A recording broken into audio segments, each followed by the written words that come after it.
The phone call came at 2:47 p.m., shattering Ethan Carter's ordinary afternoon. He didn't think much of the unknown number at first, probably another robocall pushing a car warranty. But the crisp, professional voice on the other end twisted his gut before the words even sank in. "Mr. Carter, I'm calling about your mother's property," the man said, his tone unnervingly calm. Ethan shifted in his chair, unease creeping up his spine. "Yeah, what about it?" A pause, then the bombshell. "It's been sold." Ethan froze, the silence stretching like a taut wire. "I'm sorry, what?" he managed, his voice trembling. The man cleared his throat, still infuriatingly neutral. "According to HOA records, the property was deemed abandoned and sold 3 weeks ago." Ethan's grip on the phone tightened, his knuckles whitening. "That's impossible.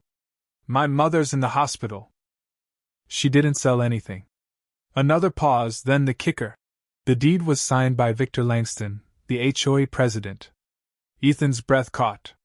His mother, Evelyn Carter, had lived in that house for 23 years, fully paid, no debts, no liens. Yet somehow it was gone. Rage surged through him, cold and sharp. "Who bought it?" he demanded. "I can't disclose that," the man replied. "Take it up with the HOA." Ethan barely heard the rest, his mind racing. The next thing he knew, he was in his car, tires screeching as he sped toward the HOA office, his mother's home, the heart of their family, stolen while she lay helpless in a hospital bed. Bursting through the glass doors of the HOA office, Ethan ignored the receptionist's startled gasp. His eyes locked on the nameplate, Victor Langston, HOA president. Without knocking, he shoved the door open. Langston sat behind a polished mahogany desk, exuding smug authority. His tailored suit screamed wealth, his gold watch glinting under the desk lamp. "Mr. Carter," Langston drawled, a smirk curling his lips. "I was expecting you." Ethan stormed forward, slamming his hands on the desk, papers scattering. "Where's my mother's house?" he growled. Langston didn't flinch. "You're mistaken," he said smoothly. "The property was legally reclaimed under abandonment clauses." Ethan's nostrils flared. "She's in the hospital. That's not abandonment." Langston shrugged, his arrogance palpable. "Per our guidelines, a property vacant for 30 days can be reclaimed." "You should have read the fine print." Ethan's vision blurred with fury, his fists clenching. This wasn't a mix-up, it was theft, and Langston's smug grin confirmed it. Outside his mother's hospital room, Ethan hesitated, the cold door handle grounding him. Evelyn had endured enough, losing his father, battling illness, and now this. Steeling himself, he entered. Evelyn sat propped up in bed, a novel in her lap, her frail frame dwarfed by the hospital gown. Her sharp eyes softened at the sight of him. "Ethan, you're early," she said warmly, then frowned. "What's wrong?" Ethan pulled a chair close, taking her trembling hand. "Mom," he said, voice breaking. "The HOA sold your house." The words hung heavy. Evelyn blinked, confusion giving way to dread. "No," she whispered, shaking her head. "That's a mistake." Ethan's grip tightened. "They forged the paperwork, made it look like you abandoned it." Evelyn's breath hitched, her gaze drifting to the window. "That was my home," she murmured, voice cracking. "Your father and I." Tears welled, but she wiped them away, her eyes hardening. "We won't let them get away with this." Ethan nodded, fury and resolve burning in his chest.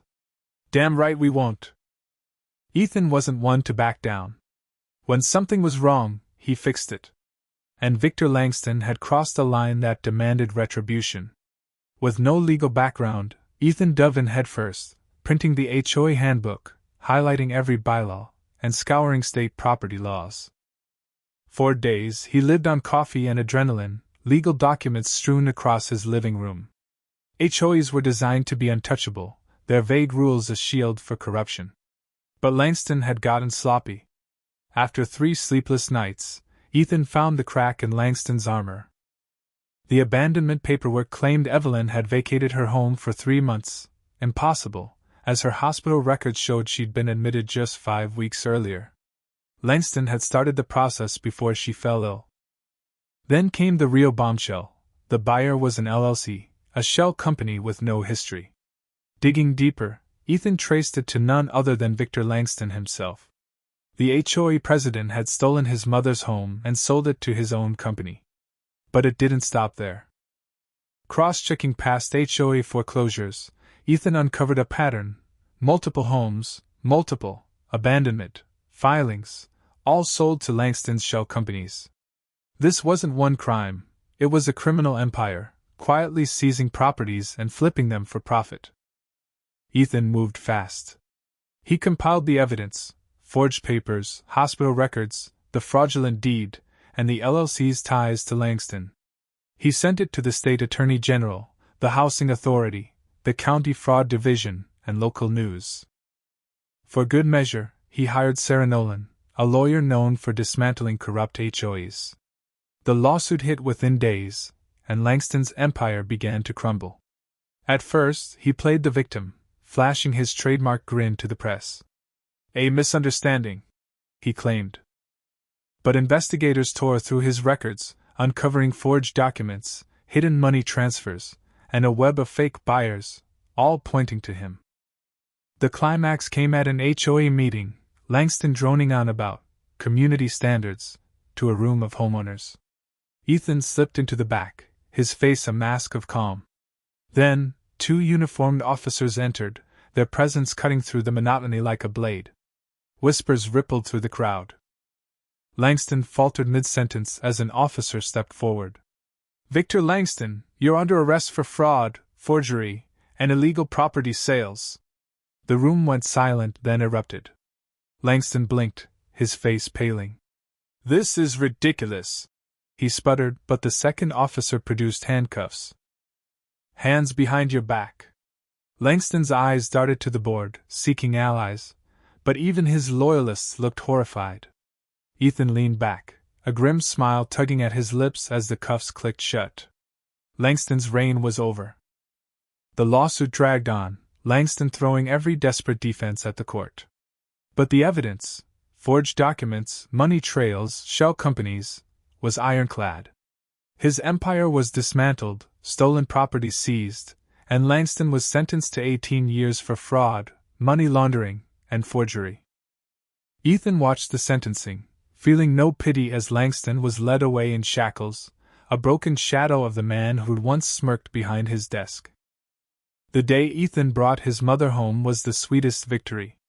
Evelyn stood on the sidewalk, tears streaming as she touched the doorframe, as if proving it was real. "I thought I'd lost it forever," she whispered. Ethan wrapped an arm around her. "Not on my watch." Stepping inside, the warmth of home enveloped them, a testament to their fight. No HOA would ever threaten their family again. This story raises tough questions. Was Ethan's relentless pursuit of justice heroic, or did his obsession risk too much? Could Langston's actions be justified by HOA rules, or was he a predator exploiting the system? And what about the board, complicit or clueless? Share your thoughts in the comments below. Let's debate. Where's the line between enforcing rules and abusing power? Your opinion could spark the next big discussion, so drop it below and let's keep this conversation trending.